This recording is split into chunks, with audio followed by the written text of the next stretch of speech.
Ciao a tutti e bentornati a Scrivere con Alice. Oggi entriamo nel vivo della scrittura creativa, cominciando a comprendere come costruire un buon personaggio. Sì, perché una storia senza buoni personaggi è un po' come una pizza senza la mozzarella. Cioè, esiste, ma la mangi solo se sei intollerante al lattosio. Ma quanti tipi di personaggi esistono? Tanti, davvero tanti.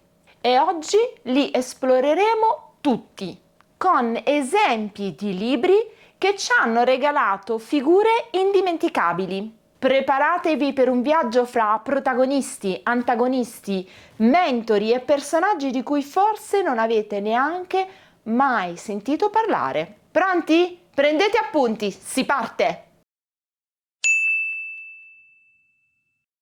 Il protagonista è il cuore pulsante della storia, colui senza cui nulla accade.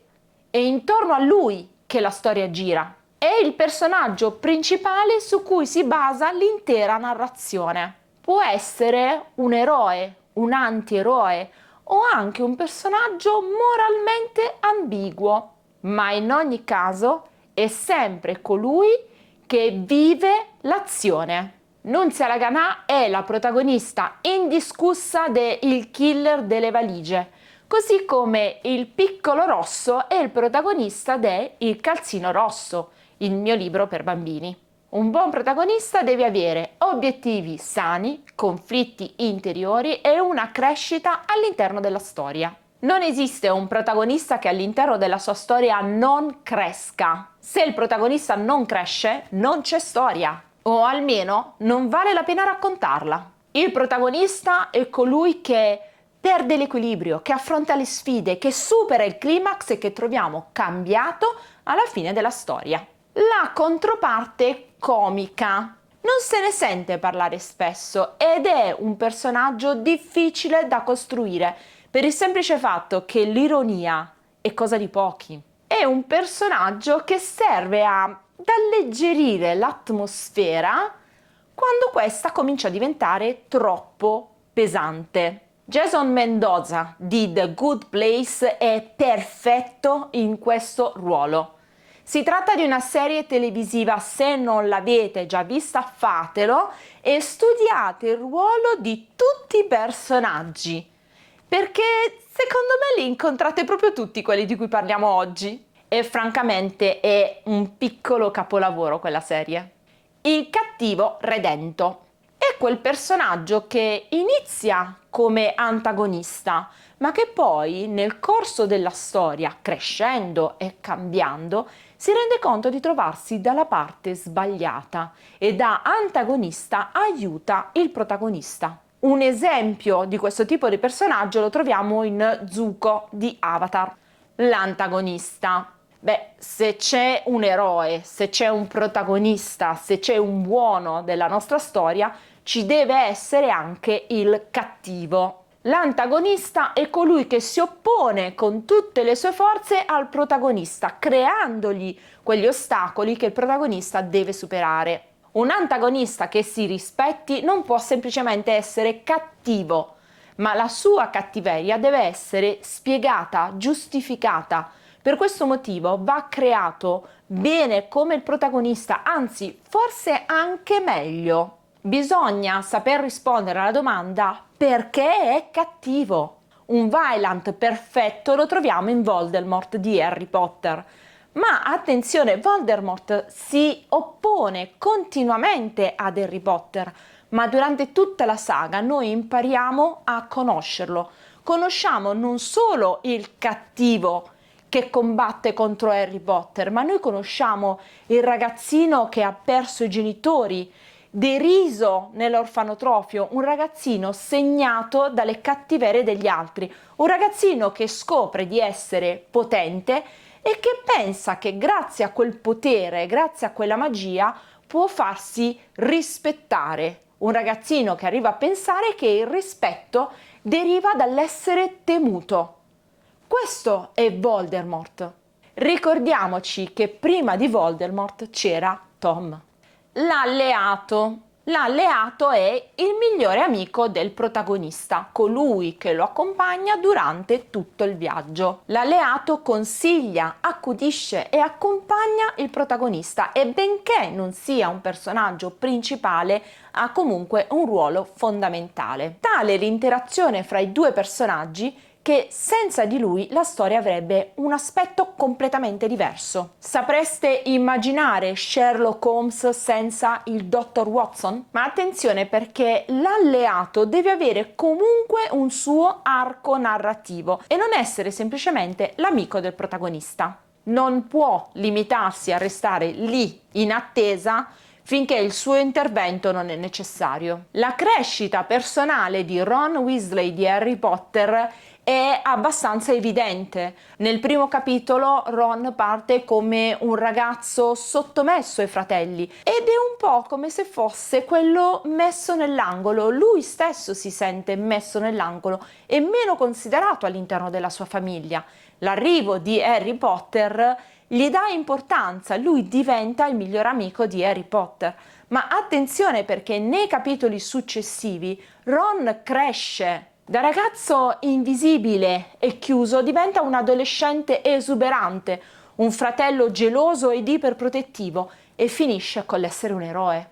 Il tritagonista, meno conosciuto. Questo è il terzo personaggio più importante della storia. È spesso una figura neutrale che media tra protagonista e antagonista. È una sorta di ombra che sempre segue la storia e ci mette lo zampino quando serve. Un buon tritagonista aggiunge profondità alla storia, creando conflitti e dinamiche interessanti ed interagendo con i personaggi quando necessario. Un tritagonista famosissimo della letteratura italiana è Don Abbondio. Lui si ritrova a fare da ostacolo fra Renzo e Lucia senza tuttavia avere intenzioni malvagie. È sicuramente un personaggio importante all'interno della storia, ma non è centrale come Renzo e Lucia. Il suo carattere, la sua continua indecisione e il timore delle autorità lo rendono un personaggio di supporto che incide sugli eventi, ma di fatto non è il protagonista. L'antieroe. L'antieroe è un protagonista con caratteristiche negative, ma costruito così bene e talmente bene giustificato da ottenere comunque il supporto dei lettori. Un protagonista di questo genere può essere cinico, egoista o moralmente discutibile. È un po' come una persona che non sta simpatica a nessuno, ma a voi, che conoscete la sua storia e le motivazioni del suo atteggiamento, sta simpatico lo stesso. Riuscite a provare empatia per lui persino quando la combina davvero grossa. Un esempio tipico di questo personaggio è ancora il giovane Holden, di cui ho parlato molto spesso. Direi che vi consiglio di leggerlo come libro, perché comunque troverete moltissimi spunti da studiare per la letteratura. Ma se pensiamo a un genio criminale, affascinante, spaventoso allo stesso tempo, un protagonista davvero moralmente discutibile, ma con cui siamo riusciti ad entrare in sintonia, parliamo di Hannibal Lecter. Un antieroe deve avere tratti umani che lo rendono interessante e comprensibile, anche se molti dei suoi tratti non sono condivisibili. Non è buono come un eroe, non è cattivo come un Violent, non è insopportabile, ma neanche simpatico, ed è giustificato in qualche modo dalla sua storia. Un altro esempio lo troviamo con il Grinch, questo personaggio chiuso, brusco, che detesta le persone, detesta il Natale fino a volerlo rubare. Ma qual è la sua storia dietro? Come non amarlo, come non volerlo in qualche modo abbracciarlo, stringere forte e dirgli che andrà tutto bene. Un altro esempio lo troviamo con Severus Piton, ancora di Harry Potter. Severus è un personaggio egocentrico, spocchioso, brusco, ma diciamocelo chiaramente, tutti abbiamo pianto alla sua morte. Il mentore. Il mentore è quel personaggio che consiglia il protagonista, Ma attenzione, non gli fornisce soluzioni, soltanto gli fornisce buoni indizi e buoni consigli per imboccare la strada giusta. Anche qui troviamo in Harry Potter un tipico esempio di questo personaggio, in Silente, così come lo troviamo in Lo Hobbit in Gandalf. Il falso protagonista. Questo è un tipo di personaggio che sembra il protagonista della storia, ma che poi a un certo punto sparisce, viene ucciso, proprio come succede a Marion Crane in Psycho. Difatti, Marion viene brutalmente eliminata a metà del libro. Il falso protagonista è perfetto per sorprendere i lettori e ribaltarne le aspettative, ma attenzione, perché se create un affetto eccessivo dei lettori intorno a questo tipo di personaggio, alla sua morte si sentiranno traditi. Quando progettate questo tipo di personaggio, scrivete di lui, tenete sempre presente che si tratta di un falso protagonista. Questo vi aiuterà a costruirlo in modo adeguato e ad utilizzarlo per sorprendere il lettore senza tradirlo. Come avete capito, esistono moltissimi tipi di personaggi, ognuno con il proprio ruolo e ognuno con delle sfumature che a volte lo fanno altalenare tra un ruolo e l'altro. Immaginiamo ad esempio un personaggio che si allea con l'antagonista, ma che durante il percorso della storia si rende conto di essere dalla parte sbagliata e che quindi potrebbe protendere verso il protagonista, ma magari decide comunque di restare con il cattivo perché è più facile o più conveniente. Ogni personaggio ha le sue sfumature e queste sfumature derivano dalle storie pregresse. Creare personaggi ben strutturati è veramente una sfida per noi scrittori, ma è forse anche una delle parti più divertenti della scrittura creativa. Difatti sono molti libri di scrittura creativa che si occupano nello specifico della creazione di un buon personaggio. Mi vengono in mente creare personaggi memorabili, oppure L'eroe tematico della Dino Audino, una casa editrice che ha pubblicato moltissimi libri abbastanza buoni sulla scrittura creativa. Moltissimi sono anche i testi in lingua straniera, proprio a sottolineare l'importanza di creare un buon personaggio per la storia. Può esistere una storia mediocre con personaggi fantastici che sono in grado di renderla avvincente, ma non può esistere una storia fantastica con personaggi piatti. In questo stesso canale successivamente farò molti altri video per approfondire l'argomento. E ora tocca a voi. Qual è stato il vostro personaggio preferito e perché? Che cosa vi ha dato? E dopo questo video siete in grado di trovare all'interno di un libro che leggete, del vostro stesso romanzo che state scrivendo o di una serie televisiva che state guardando, il tipo per ciascun personaggio? È un ottimo esercizio che vi consiglio di fare. Se il video vi è piaciuto, condividetelo con i vostri amici, mettete un like e attivate la campanella per non perdervi i prossimi video.